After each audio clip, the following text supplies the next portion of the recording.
Quero agradecer a Vossa Excelência e fazer a saudação aos senhores senadores e senadoras que estão participando dessa sessão e também prestar solidariedade ao doutor Pedro Alau, até porque eu tenho passado pelos mesmos problemas que Vossa Senhoria tem passado. Eu recebi 15.200 mensagens agressivas, até ameaça de morte, que eu nunca imaginei na minha vida. Eu estou participando de uma comissão parlamentar de inquérito que quer apurar aquilo que aconteceu contra a saúde do povo brasileiro, tivesse tantas ameaças. Mas as ameaças por trás de um computador, de um celular escondido, que não são presenciais, normalmente são de pessoas covardes, portanto, não me causa em nenhum momento o desejo de não seguir em frente. Recuar jamais quando sei que estou defendendo uma causa em favor do meu povo. Mas, recentemente, doutora Jurema, doutor Pedro, o presidente da República, numa reunião, e ele foi aplaudido quase que de pé pelos que estavam presentes na reunião, ele disse que ia chamar um tal de Quiroga e que esse tal de Quiroga tinha que editar uma portaria no Ministério da Saúde para que as pessoas que já tivessem sido acometidas pela doença, que já tiveram a Covid-19, como o presidente teve, ou que estavam vacinadas, deveriam retirar as máscaras para ter liberdade de trabalhar e de voltar às suas atividades normais. A portaria não foi editada, o ministro Quiroga até não atendeu o presidente, que era uma coisa que nós esperávamos que ele atendesse, até porque nós tivemos 4 ministros da saúde nesse período.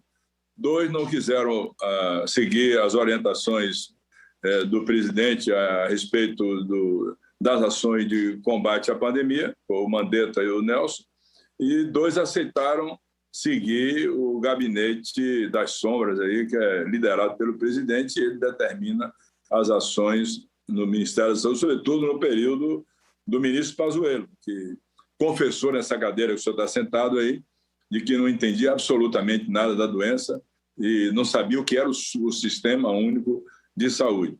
A primeira pergunta que eu faço é se há condição do povo brasileiro agora não usar mais a máscara como orientou o senhor presidente da República.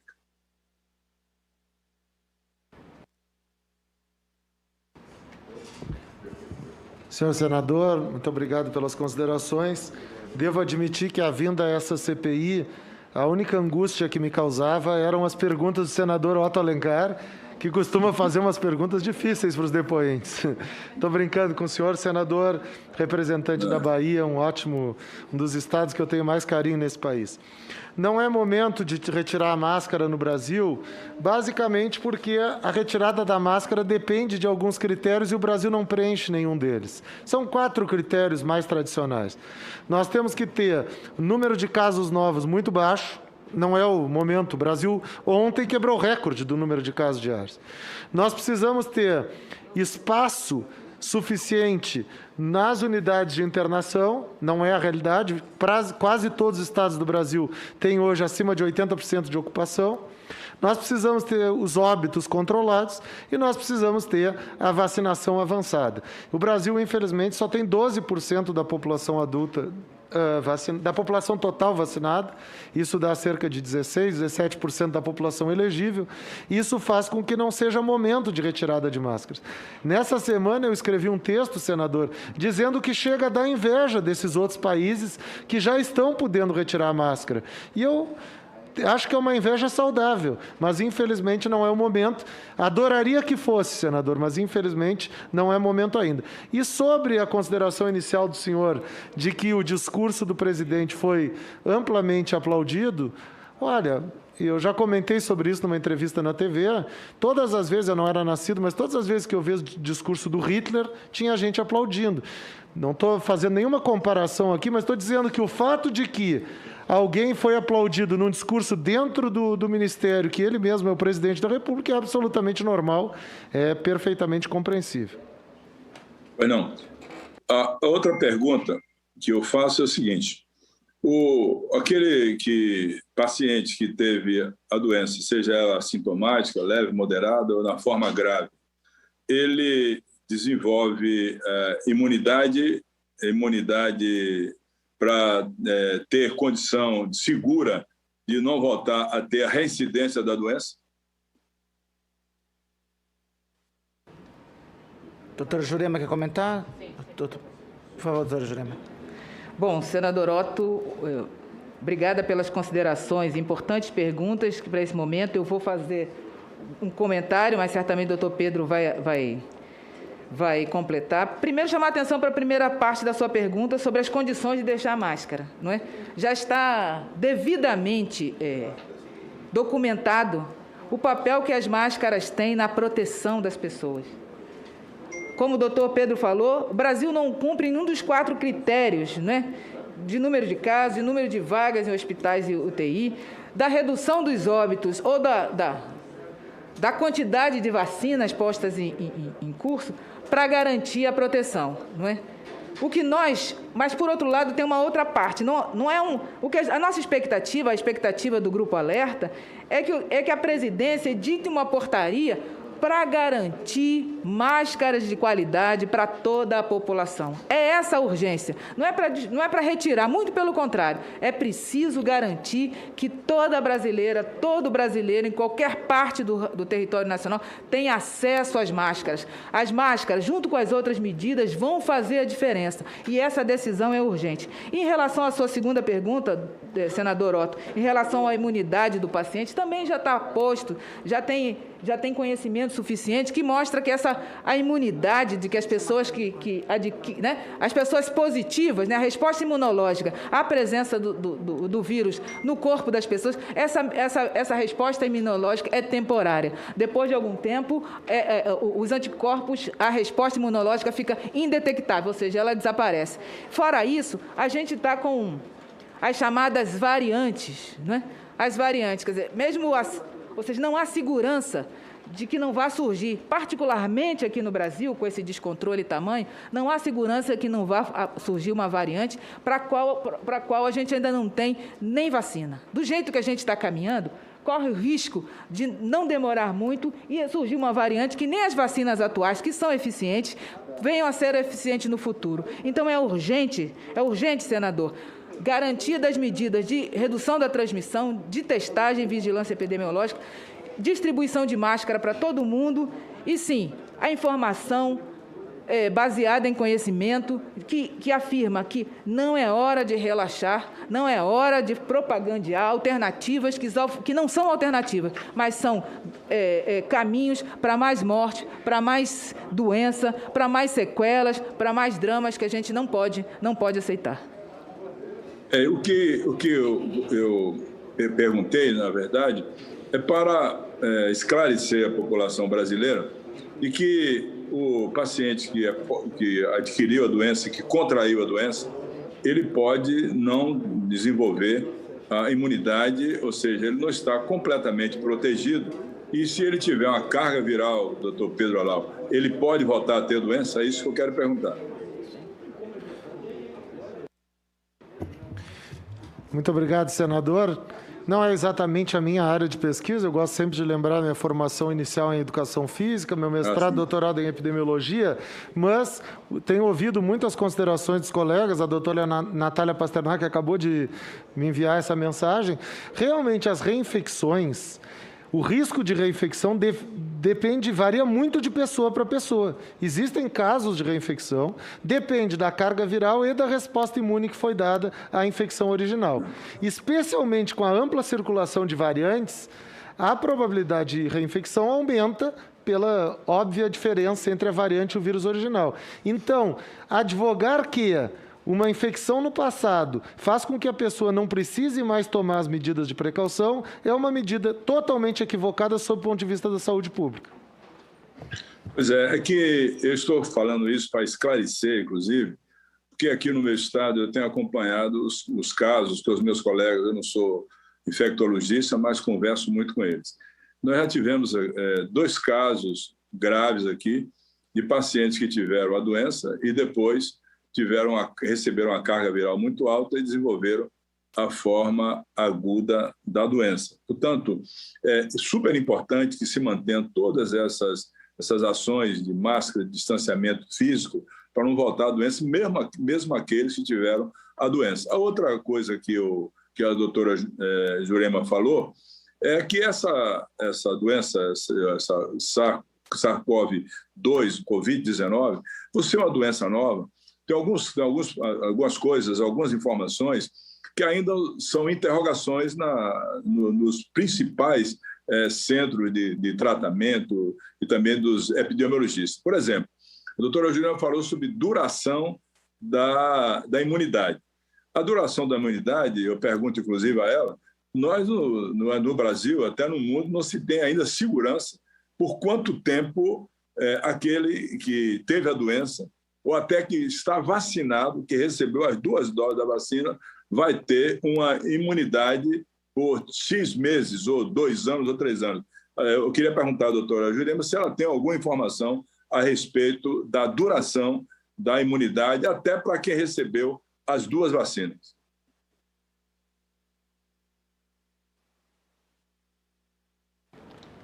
O microfone aqui da doutora Jurema. Obrigada, senador Otto. Eu vou fazer uma introdução, a mesma que o doutor Pedro falou. Eu sou uma médica de formação, mas sou uma diretora executiva da Anistia Internacional Brasil e representante do Grupo Alerta. Não tenho informação que os especialistas poderiam trazer melhor aqui. Mas o que eu posso dizer é que não se tem certeza do tempo de duração da resposta imunológica, mas algumas informações que indicam que os assintomáticos, aparentemente, têm uma resposta bem pior em relação à reinfecção do que outros, né? É uma dúvida, ainda há uma dúvida em relação à duração da imunidade. Ainda precisamos acompanhar mais, ainda precisamos investir em todas as medidas necessárias para vigilância, para acompanhamento, testagem, para ter certeza. Mas o que a gente já sabe, independente da duração, é que todas as medidas que foram elencadas aqui pelo estudo Alerta, os estudos do doutor Pedro Halal, e por isso que o senhor traz, senador, é que o fundamental é que, diante das incertezas, a solução, o caminho é a proteção. A proteção é dada pela máscara, pelo isolamento social, pelo distanciamento, pela detecção de casos, pela vacinação para todo mundo, o quanto antes possível, e por o controle dessa tsunami absurda que transformou o Brasil numa fábrica de variantes, que coloca mais risco, que mais amedronta não apenas a nós, brasileiros e brasileiras, mas também o mundo todo. É isso, senador. Obrigada. Senador Otto, pois posso complementar rapidamente? Pode, Pedro, pode, tranquilo. Sobre a sua pergunta específica... As minhas perguntas, Pedro, doutora Juliana, são exatamente para chamar a atenção do povo brasileiro que não pode, de maneira nenhuma, deixar de usar a máscara, de usar o álcool gel, fazer o distanciamento físico, ou seja, não é o momento, como falou o presidente da República, de tirar a máscara, como ele faz nas reuniões, nas motociatas que anda fazendo pelo Brasil afora. Essas declarações do presidente, essa maneira de proceder, eu tive a doença, não vou ter mais, isso prejudica muito, até porque os seus seguidores, aqueles que o seguem aí, claro, o presidente da República tem muitos seguidores, sem dúvida nenhuma, e acha que ele falando, mesmo sendo o capitão reformado do Exército, ele fala com a autoridade, talvez, de um grande sanitarista, de um grande epidemiologista, né? E se segui-lo é um risco muito grande, porque significa ou contrair a doença, ou, estando infectado, propagar a doença para outras pessoas. Mas eu gostaria de ouvir...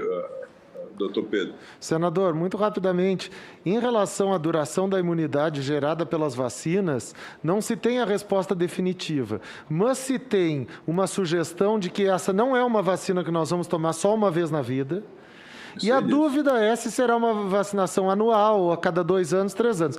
Existe uma iniciativa brasileira na Butantan Vac que parece bem interessante. Parece que eles estão tentando que a vacina contra a Covid seja desenvolvida na mesma plataforma da vacina contra a gripe. Exatamente, que já está no calendário nacional de imunização, para que a vacina contemple tanto a vacinação contra a gripe quanto contra a Covid. Parece uma ótima iniciativa, pensando no médio e longo prazo. Pois é, essas informações desencontradas e erradas foram dadas aqui pelo deputado federal Osmar Terra. Quando ele falou, antes de eu ter feito os questionamentos, ele citou, por exemplo, o caso do SARS-CoV em Hong Kong, em parte da China, no ano de 2004, e ele disse que a duração da imunidade era por 8 anos, 6 anos. Eu sei que ele colocou de uma forma muito errada, muito incorreta, eu até rebati, até porque essa manifestação do SARS-CoV lá em Hong Kong, o máximo da duração da imunidade foi de 8 meses até 1 ano e 8 meses. Não chegou a 2 anos de quem teve a doença continuou com imunidade contra a agressão, contra o antígeno, o SARS-CoV, que aconteceu lá em Hong Kong. E essas informações todas que são dadas por pessoas que não têm lido, estudado e tem o conhecimento, até porque, como falou a doutora Jurema e o próprio Pedro e as pessoas que vieram aí, todos nós sabemos que ainda não temos as informações todas nessa questão da imunidade que a pessoa adquire tendo a doença. Não é a mesma coisa do sarampo, da varíola, que você tem o sarampo, a varíola não vai ter mais a doença. Essa é uma doença nova, como outras que podem, o caso do H1N1, você tem que tomar a vacina todos os anos, sobretudo com as variantes. Então, hoje a ciência ainda desconhece isso, duração da imunidade, ou para quem teve a doença, ou até quem está vacinado com as 2 vacinas, e depois de 30 dias da segunda dose, quando você adquire a imunidade celular, ou mesmo no caso do desconhecimento total da memória imunizante que o vírus pode trazer ao organismo das pessoas. Então, por isso é que cada dia nosso aí na CPI, desde que começamos, é combater essas informações, que as pessoas que não têm o conhecimento da doença, o conhecimento científico, que não estudaram a doença, começam a oferecer essas informações todas para que as pessoas relaxem nas ações de contenção e da disseminação do vírus pelo nosso país. É isso que nós temos colocado e é importante que todas as pessoas tomem conhecimento. Eu, por exemplo, tomei as 2 doses da Coronavac, primeira e segunda dose, depois fiz meu exame, que é o exame de escolha para se identificar se você tem ou não, e as dificuldades são muito grandes para você dizer, eu estou imunizado, eu posso tirar a máscara, eu posso estar num ambiente, por exemplo, de uma UTI com carga viral alta. E eu vou citar o exemplo aqui de um colega meu, o doutor Spencer Vieira, que é médico, que tomou as 2 doses da vacina, foi trabalhar numa UTI com carga viral alta, deu um tempo de trabalho maior do que o normal, né? Você fica com aquela EPI, equipamento de proteção individual, 8 horas, ele estendeu a mais do que isso, recebeu uma carga viral, contraiu a doença, não foi a óbito, mas chegou a ter uma leve pneumonia virótica. Portanto, tem que ter cuidado. Não dá para seguir a orientação do presidente da República. Por mais que ele tenha poder, força, decisão de dar caneta ou de querer impor às pessoas devem seguir a orientação médica, a orientação de quem entende, quem estudou, quem está consciente do que está acontecendo Brasil afora, nos hospitais, nos ambulatórios, para a partir daí ter a condição mínima de não deixar expandir a doença, como já estamos agora numa situação bem grave, de caminhando para uma terceira onda. A outra pergunta que eu queria fazer é se o doutor Pedro, doutora Jurema, doutor Pedro mais até, se tem conhecimento de uma terceira variante que surgiu aí numa cidade do estado do Rio de Janeiro, Porto Real, chamada P5, se realmente foi confirmado que essa variante foi identificada e se ela tem alguma característica igual ou diferente da P1 que surgiu lá no Amazonas. Desculpe, senador, as informações que eu tenho são as mesmas que o senhor. Eu ouvi falar que ela foi encontrada, identificada, mas não vi ainda os estudos para identificar se ela é uma variante de relevância, como o pessoal da área costuma chamar, ou se é uma variante muito parecida com alguma das anteriores. Acho que nos próximos dias essa informação vai vir a público, mas por enquanto não tenho conhecimento dessa informação ainda. Pois é, então eu quero agradecer, doutor Pedro, doutora Jurema, parabenizar pela luta de mostrar a realidade do nosso país, aquilo que deve ser seguido pelas orientações dos epidemiologistas, sanitaristas, que conhecem, já trataram e têm experiência de tratar e conter a expansão de uma virose. Claro que toda virose, eu não tenho dúvida nenhuma, ela só é contida, evitada por vacinação, são doenças redutíveis por vacinação, e não há outro caminho. Quando eu vejo alguém dizer que uma medicação dada a um paciente vai evitar que o vírus possa chegar a entrar pela sua mucosa nasal, pela boca, e ele não vai ter a forma grave da doença, eu acho isso uma aberração, uma orientação completamente equivocada. São 18 ou 20 viroses que nós já temos conhecimento aqui no Brasil, todas elas controladas e redutíveis por vacina. Portanto, a vacina é a única saída. Lamentavelmente, o momento de contratar, de comprar as vacinas, julho, agosto do ano passado, o governo não quis fazer, negou isso, inclusive, 15 segundos. Até debochou da vacina do Butantan, da Coronavac, e o Brasil vive hoje essa dificuldade tão grande que nós estamos vivendo agora, até porque 11% da população vacinada não significa absolutamente a possibilidade de tirar máscara, não significa também que já temos condições de ter imunidade de rebanho, como o doutor Pedro falou, só com 70% da população vacinada, e a primeira dose da vacina que não imuniza, infelizmente, inclusive o próprio ministro da Saúde teve um debate conosco, eu sou de seguir aquilo que está pré-estatuído na bula. Então, a bula, por exemplo, da AstraZeneca diz que a segunda dose é com 28 dias, da Pfizer com 21 dias, e nós estamos aplicando aqui a da Pfizer 90 dias depois. Então, boa segurança imunológica necessária para aquele que toma a primeira dose, relaxar, tirar a máscara, não usar o álcool em gel e fazer o isolamento físico. Isso preocupa a todos nós. Esperamos que, a partir de agora, o governo, reconhecendo os seus erros, possa tomar o caminho e ouvir a voz da ciência, da razão. Até porque é preciso que o governo, o próprio presidente da República, tenha mais humanismo, solidariedade com o povo que ele representa. Muito obrigado, senhor presidente. Obrigado, senador Otto. Senador Randolfo Rodrigues, ao doutor Pedro e ao doutor